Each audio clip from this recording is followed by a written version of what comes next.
अस्सलाम वालेकुम dear students. आज का हमारा टॉपिक है क्वालिटेटिव रिसर्च। मैं हूं आपका कोर्स इंस्ट्रक्टर मोहम्मद वाजिद रजा और कोर्स का नाम है बिजनेस रिसर्च मेथड्स। रिसर्च हम दो तरीकों से कर सकते हैं। ये हम क्वालिटेटिव तरीके से भी कर सकते हैं और क्वांटिटेटिव तरीके से भी कर सकते हैं। दोनों में फ़र्क क्या है? अगर मैं आपको सिंपल अल्फाज में बताऊं तो क्वालिटेटिव रिसर्च हम तब करते हैं जब हमें थ्योरी बिल्ड करनी होती है। So the basic objective of qualitative research is to build a theory. Quantitative research इसके बरअक्स थ्योरी बिल्ड नहीं करता, बल्कि वो थ्योरी टेस्ट करता है। जो क्वालिटेटिव रिसर्च ने एक थ्योरी डेवलप की हो, उस थ्योरी को आगे मुख्तलिफ कॉन्टेक्स्ट में क्वांटिटेटिव रिसर्च से टेस्ट करते हैं। क्वालिटेटिव रिसर्च हम तब करते हैं जब आपके सामने एम्बिग्विटी हो, जब आप चीज़ों को एक्सप्लोर करना चाहते हो, जब आप बिल्कुल कुछ नया दरियाफ्त करना चाहते हो। उस केसेस में हम क्वालिटेटिव रिसर्च करते हैं।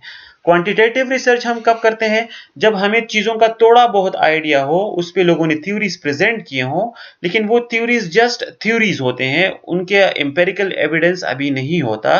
तो उन थ्योरीज को लेके हम आगे स्टेटिस्टिकल एनालिसिस के थ्रू जनरलाइज कर देते हैं, उनके हम एम्पेरिकल एविडेंस प्रोवाइड कर देते हैं। तो इसको हम क्वांटिटेटिव रिसर्च कहते हैं। क्वालिटेटिव रिसर्च सब्जेक्टिव होता है और क्वांटिटेटिव रिसर्च ऑब्जेक्टिव होता है। इसका क्या मुराद है कि सब्जेक्टिव, जैसे आपका एक क्वेश्चन पेपर में आपके दो पार्ट्स होते हैं, एक ऑब्जेक्टिव होता है और एक सब्जेक्टिव। तो ऑब्जेक्टिव में आपके पास ऑप्शन, मतलब कि ये है कि जो आपके सपोज एक एमसीक्यूज है, एक सवाल दिया गया है और नीचे 4 ऑप्शन दिए गए हैं, तो आपने उनमें से सिर्फ एक ऑप्शन क्लिक करना है। आप ये नहीं कर सकते कि उन चारों को छोड़ के कुछ और लिख दें। तो ऑब्जेक्टिव में आपके पास रिस्पांस के लिए चांसेस कम होते हैं, आपको एक खास हद तक आज़ादी होती है, उससे आगे आप नहीं जा सकते। सब्जेक्टिव क्या होता है? उसमें आपको क्वेश्चन दिया जाता है और जो भी आपके जहन में आता है, जो आपका ओपिनियन है या जो फिर आपने पढ़ा है, उसके मुतालिक आप कुछ भी लिख सकते हैं। आप थोड़ा भी लिख सकते हैं, आप ज़्यादा भी लिख सकते हैं। तो इसी तरह जो क्वांटिटेटिव रिसर्च है, उसमें हम थ्योरी टेस्ट करते हैं और जो डेटा हम कलेक्ट करते हैं वो आपसे मतलब बहुत ही एक रिस्ट्रिक्टिव रिस्पांस लिया जाता है। अगर आपको कोई क्वेश्चन दिया जाता है और उसके नीचे फिर आपको कहा जाता है कि या तो आप यस क्लिक करें या फिर आप नो क्लिक करें, या फिर ज्यादा से ज्यादा उसको हम 5 पॉइंट्स में कर देते हैं कि आप स्ट्रांगली एग्री है, जस्ट एग्री है, न्यूट्रल है, डिसएग्री है या स्ट्रांगली डिसएग्री है। इनके अलावा हम आपसे नहीं पूछते कि आप इसमें अपने बारे में अपनी तरफ से कुछ बताएं, कुछ डिटेल्स दें। और ये भी मैं क्वांटिटेटिव रिसर्च की बात कर रहा था। और जो क्वालिटेटिव रिसर्च है, जो सब्जेक्टिव है, उसमें आपको पूरा इख्तियार होता है कि आपसे पूछा जाता है कि आपके ख्याल में इस चीज़ का क्या आंसर हो सकता है। तो आप उस पर खुल के डिस्कशन कर सकते हैं। आप बहुत लंबा जवाब भी दे सकते हैं, आप बहुत छोटा जवाब भी दे सकते हैं। तो क्वालिटेटिव रिसर्च सब्जेक्टिव होता है, क्वांटिटेटिव रिसर्च ऑब्जेक्टिव होता है। So qualitative research is collecting, analyzing and interpreting data by observing what people do and say. Qualitative research refers to the meaning, concepts, definition, characteristics, metaphor, symbols and description of things.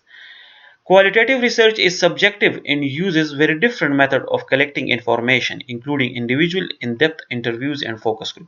अब जैसे मैंने कहा qualitative research subjective है, तो इसमें data collection के लिए या तो आप इंटरव्यूज लेते हैं ताकि लोग खुलकर आपको अपनी जो उनकी राय है, जो ओपिनियन है या जो वो जो बताना चाहते हैं वो खुलकर बताएं, या इसमें आप फोकस ग्रुप्स करते हैं या फिर आप इसमें इन डेप्थ इंटरव्यूज लेते हैं।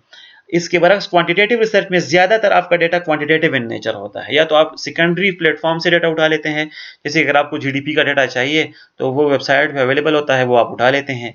या फिर अगर आपने रिस्पोंडेंट से डेटा लेना है तो आप क्वेश्चनेयर बना लेते हैं और रिस्पोंडेंट जस्ट यस नो या फिर स्ट्रांगली एग्री और डिसएग्री वाली उस चक्कर पे आपको रिस्पांस दे देते हैं। तो वो बड़ा ऑब्जेक्टिव रिस्पांस होता है और यहाँ क्वालिटेटिव रिसर्च में आपका सब्जेक्टिव रिस्पांस होता है। और जैसे मैंने कहा क्वालिटेटिव रिसर्च एक्सप्लोरेटरी है, ये ओपन एंडेड है। अब अगर आपने क्वालिटेटिव रिसर्च करना है तो उसके करने के लिए मैं एक फर्जी मिसाल आपको दे देता हूं और 5 स्टेप्स में ये पूरा प्रोसीजर आपको समझा देता हूं। जरूरी नहीं कि आप क्वालिटेटिव रिसर्च के बारे में यही 5 स्टेप्स लिखें, ये स्टेप्स ज्यादा होते हैं असल में, लेकिन मैंने आपको यहाँ पे समझाने के लिए एक छोटा करके इसको समझाने की कोशिश की है। सपोज जब भी आप रिसर्च करते हैं तो हमेशा रिसर्च करने के लिए आपके पास प्रॉब्लम होना चाहिए, एक एक क्वेश्चन होगा तभी आप रिसर्च करेंगे। तो क्वांटिटेटिव और क्वालिटेटिव रिसर्च के क्वेश्चन में डिफरेंस होता है। फॉर एग्जांपल आप एम्प्लॉय स्ट्रेस के बारे में काम करना चाहते हैं, तो आपका क्वांटिटेटिव रिसर्च कैसे होगा? क्वांटिटेटिव रिसर्च में आप एक खास वेरिएबल लेंगे और उसी को टेस्ट करेंगे कि ये स्ट्रेस का वजह है या नहीं है। फॉर एग्जांपल आप एम्प्लॉय स्ट्रेस की बात कर रहे हैं, तो आप उसको टेस्ट करना चाहते हैं कंपेंसेशन के साथ, कि लोगों की तनख्वाहें कम है, उनको कंपेंसेशन ज्यादा नहीं मिल रही, इसीलिए इन पे स्ट्रेस है। तो आपका रिसर्च क्वेश्चन कैसे होगा कि is there any relationship between compensation and employee stress? तो यहाँ पे जो आपका रिसर्च होगा वो सिर्फ कंपेंसेशन और एम्प्लॉइज कंपेंसेशन और स्ट्रेस के बारे में बात करेगा, वो किसी और चीज को टच नहीं करेगा।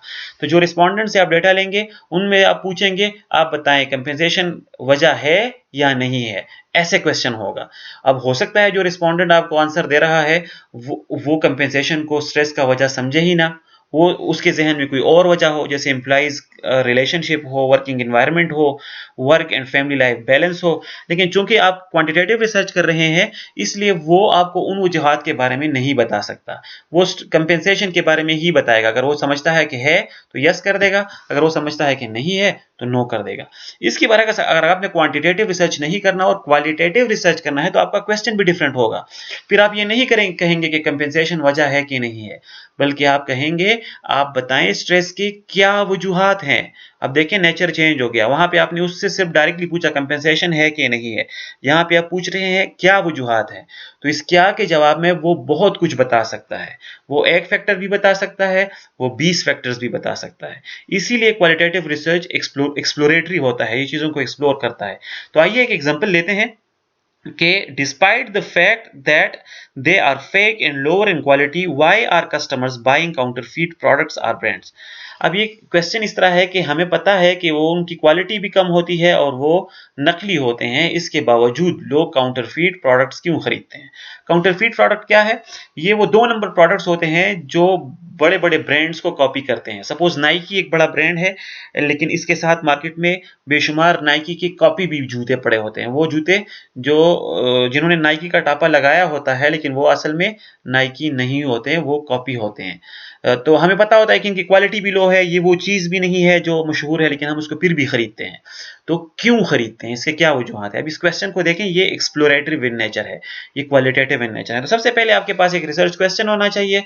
रिसर्च क्वेश्चन के बाद आपने इससे पहले भी आपने लिटरेचर रिव्यू की होगी, तभी आपको एक क्वेश्चन मिला होगा। लेकिन जब आपके पास क्वेश्चन आ जाता है, उसके बाद आपने दोबारा लिटरेचर रिव्यू करनी है ताकि आपके पास नॉलेज आए। अब अगर आप इस क्वेश्चन को सॉल्व करने के लिए लिटरेचर रिव्यू पढ़ेंगे, तो आप इसमें कोशिश करें कि ऐसे पेपर्स पढ़ें, ऐसे किताबें पढ़ें जिन्होंने कस्टमर्स बाइंग बिहेवियर की बात की हो, कि कस्टमर बाई क्यों करते हैं, कौन से फैक्टर्स होते हैं जो बाइंग डिसीजन को इफेक्ट करते हैं, काउंटरफीट प्रोडक्ट्स क्या है, ब्रांड अवेयरनेस क्या है। इन चीजों को आप पढ़ेंगे तो आपको अपनी रिसर्च क्वेश्चन के बारे में बहुत ज्यादा नॉलेज आएगा, और ये नॉलेज आके जाके आपका इंटरव्यू लेते वक्त काम आएगा। अगर सपोज आप लिटरेचर रिव्यू नहीं करते हैं और डायरेक्टली आप रिस्पोंडेंट के पास पहुंच जाते हैं और उससे पूछते हैं कि आप काउंटरफीट प्रोडक्ट क्यों खरीद रहे हैं, तो अगर वो कहता है, वो आपको कोई ऐसा जवाब देता है जिसमें ब्रांड्स के बारे में बात हुई हो, जिसमें सोसाइटी के बारे में बात हुई हो, जिसमें पीयर ग्रुप्स के बारे में बात हुई हो, और आपको इन चीजों का नहीं पता, तो आप फिर उस क्वेश्चंस को आगे उस पर और क्वेश्चंस नहीं कर सकेंगे, आप फिर ज्यादा रियलिटी एक्सप्लोर नहीं कर सकेंगे, क्योंकि आपको चीजों का पता ही नहीं है। अब वो बंदा जो बता रहा है उसकी आपको समझ ही नहीं आ रही, तो आप फिर आगे उस पर क्वेश्चन कैसे करेंगे? इसलिए ज़रूरी है कि आप डिटेल से लिटरेचर रिव्यू पढ़ें, चीज़ों को समझें, ताकि जब आप इंटरव्यू के लिए जाएं तो आपके पास अच्छा खासा नॉलेज हो। लिटरेचर रिव्यू करने के बाद आपने डेटा इकट्ठा करना है। क्वालिटेटिव रिसर्च में जो ऊपर वाला क्वेश्चन है, इसको करने के लिए आपने या तो इंटरव्यूज करने हैं या फोकस ग्रुप्स करने हैं। इंटरव्यूज में आपने कोशिश करनी है कि कोई 8 या 10 या जितने भी क्वेश्चंस हैं, उन क्वेश्चंस को आप तैयार करके लेके जाएं। लेकिन जो क्वेश्चन आपने रेडी किए हैं, उन क्वेश्चन के साथ आप मतलब एक कंटिजेंसी प्लानिंग भी करें। कंटिजेंसी प्लानिंग से मेरा मुराद ये है कि आप सपोज क्वेश्चन नंबर 1 है, तो अगर आप पहले से ये अपने जहन को तैयार रखें कि हो सकता है रिस्पोंडेंट इनको इस क्वेश्चन को सुन के इसका खुल के आंसर ना दे, मतलब वो इसको डॉज करें। थोड़ा बहुत कुछ बता के बाकी की चीज़ों को छुपा ले। तो अगर आपको लगे कि इसका रिस्पॉन्स अभी सही नहीं आया, इंटरव्यूअर ने पूरी बात नहीं बताई, तो उस केस में आपके पास फिर इस क्वेश्चन से रिलेटेड और क्वेश्चंस होने चाहिए, ताकि आप वो क्वेश्चंस करें और रिस्पोंडेंट से ज़्यादा इंफॉर्मेशन ले सकें। तो 5, 6 या 10 जितने भी क्वेश्चंस हैं वो अपने मेन क्वेश्चन लेके जाने हैं, और फिर हर एक क्वेश्चन के लिए आपने प्लेन बी या जिसको हम प्लेन सी कहते हैं उस तरह के क्वेश्चंस भी बना के लेके जाने हैं। इंटरव्यूज को कलेक्ट करते वक्त मैं यहाँ पे एक 2-3 बातें बताता चलूँ।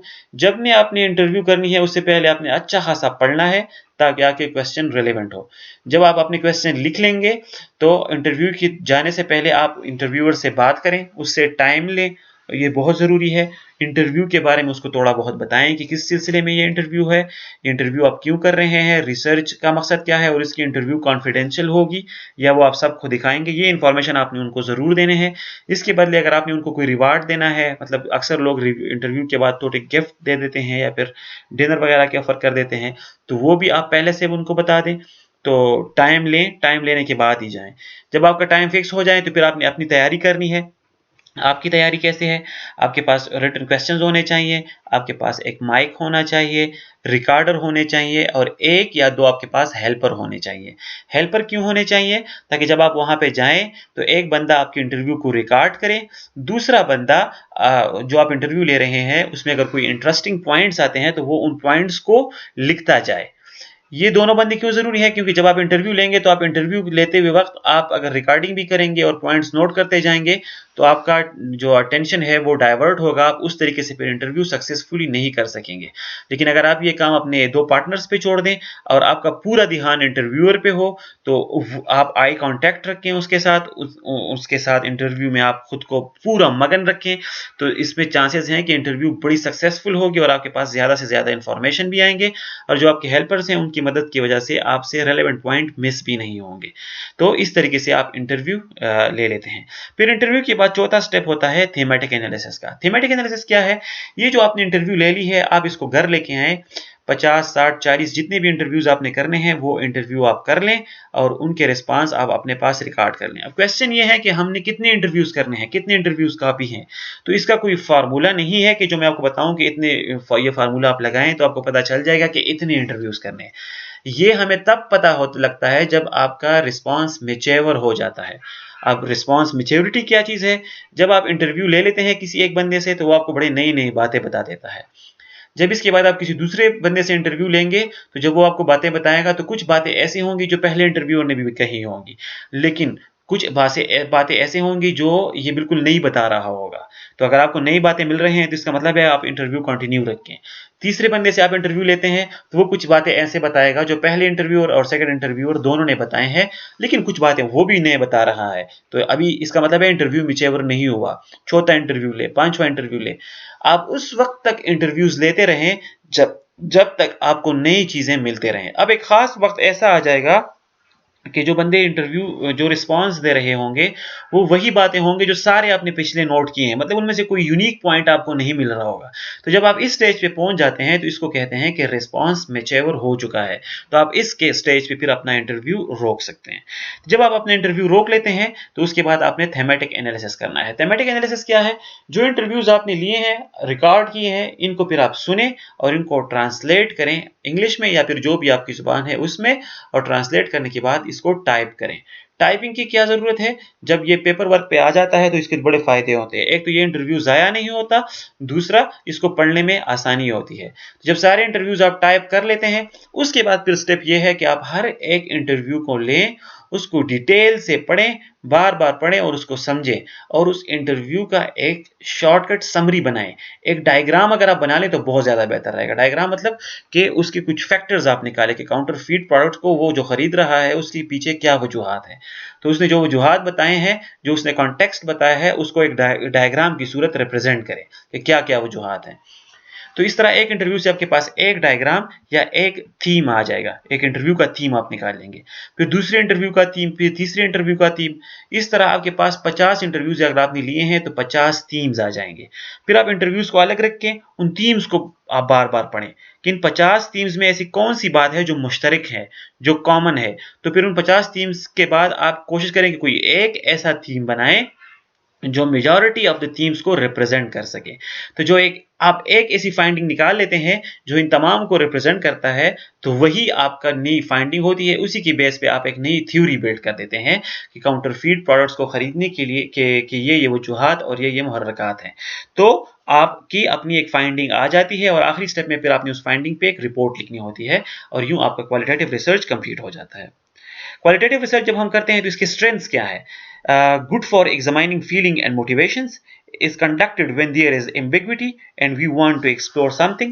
Basic purpose of such research is to build a theory, allow for complexity and depth of issues, provides insight into the real life situation. इसकी कमजोरियां क्या है? जिस तरह मैंने ये स्ट्रेंथ की बात की तो मैंने पहले इसको डिस्कस किया कि अब इसकी मजबूती क्या है। आप ये तब करते हैं जब कंफ्यूजन हो, जब आपने नई चीजें एक्सप्लोर करनी हो, जब आपने लोगों के मोटिवेशन के बारे में देखना हो, जब आपने लोगों की फीलिंग्स के को जानना हो, जब एम्बिग्विटी हो, जब कंफ्यूजन हो, जब आपने थ्योरी बिल्ड करनी हो। तो इन तमाम केसेस में क्वालिटेटिव रिसर्च एक इंतहाई अहम टूल है। और इसकी कमजोरियां क्या है? Can't extrapolate to the whole population. जब आप 40-50 बंदों से इंटरव्यू लेते हैं तो उसको आप पूरे पॉपुलेशन पे आप जनरलाइज नहीं कर सकते, क्योंकि जनरलाइजेशन के लिए हम ज्यादातर स्टेटिस्टिक का सहारा लेते हैं। स्टेटिस्टिकल टूल्स जिस तरह टी टेस्ट है, जेड टेस्ट है, काइस टेस्ट है, उस पे हम टेस्ट करके फिर प्रोबेबिलिटी थ्योरी या जो फिर प्रोबेबिलिटी डिस्ट्रीब्यूशन के थ्रू हम 95% कॉन्फिडेंस इंटरवल पे उसको जनरलाइज कर देते हैं। वो तब ही पॉसिबल है जब आपके पास क्वांटिटेटिव डेटा हो, जब आपके पास नंबर्स हो। क्वालिटेटिव डेटा में तो आपके पास इंटरव्यूज वगैरह होते हैं, इसलिए इनको फिर स्टेटिस्टिक के थ्रू जनरलाइज करना थोड़ा सा मुश्किल होता है। वॉल्यूम ऑफ डेटा इसका दूसरा बहुत बड़ी खामी है, क्योंकि आप क्वालिटेटिव रिसर्च कर रहे हैं, आप इंटरव्यूज कलेक्ट कर रहे हैं और हर एक इंटरव्यू काफी लंबी हो सकती है। 10-20 मिनट से लेके 2-3 घंटों तक एक इंटरव्यू हो सकता है। तो सोच लें, अगर एक बंदा आपको 2-3 घंटे इंटरव्यू दे रहा है और आप उसको टाइप करते हैं तो 10-12 हज़ार वर्ड्स आराम से बन जाते हैं। फिर इस तरह की दूसरी इंटरव्यू, फिर तीसरी इंटरव्यू, तो इस तरह का 50 या 100 इंटरव्यूज आपने लिए हैं, तो सोचें कितना ज्यादा डेटा आपके पास होगा। तो उस डेटा को संभालना, उसको क्लीन करना, उसको उसको पढ़ना, उसको समझना, ये बहुत मुश्किल होता है। तो ये इसकी दूसरी बड़ी वीकनेस है। कंप्लेक्सिटी ऑफ एनालिसिस इसकी और बहुत बड़ी वीकनेस है, क्योंकि यहाँ पे क्वालिटेटिव डेटा है, इसको समझना और इसके फिर स्टेटिस्टिकल एनालिसिस तो हम कर ही नहीं सकते इतने आसानी से। इसका थेमेटिक एनालिसिस या फिर कोई और मेथड से एनालिसिस करना होता है, तो वो भी अच्छा खासा मुश्किल होता है। मतलब अगर आप सोचें एक इंटरव्यू से आपने एक थीम निकालना है, तो एक इंटरव्यू को आप कितनी बार पढ़ेंगे, कितनी बार पढ़ने के बाद आपको उसकी एक थीम समझ आएगी। तो इसका एनालिसिस भी अच्छा खासा मुश्किल होता है। और lastly it's very time consuming. जितने मतलब आप इंटरव्यूज दे रहे हैं, अगर ऑन एवरेज आपको एक इंटरव्यू में 2-3 दिन लग जाते हैं, तो अगर आप 100 इंटरव्यूज लेते हैं तो 1 साल तो आपको सिर्फ इंटरव्यूज कंडक्ट करने में लग जाएगा। उसके बाद रिपोर्ट लिखना, अब इससे पहले लिटरेचर रिव्यू करना, तो ये पूरा एक लेंथी प्रोसेस हो जाता है। इसीलिए कहते हैं कि क्वालिटेटिव रिसर्च बहुत ज्यादा टाइम कंज्यूमिंग होता है। Nature of qualitative research, main focus is to build a theory, मैंने पहले बता चुका हूं। Focus is on individual perception about reality and qualitative research is often conducted with inductive approach. ये बड़ी मजे की बात बता रहा है कि जो क्वालिटेटिव रिसर्च हम करते हैं, ये हम इंडक्टिव अप्रोच से करते हैं। दो तरह के अप्रोच होते हैं, एक डिडक्टिव अप्रोच होता है और एक इंडक्टिव अप्रोच होता है।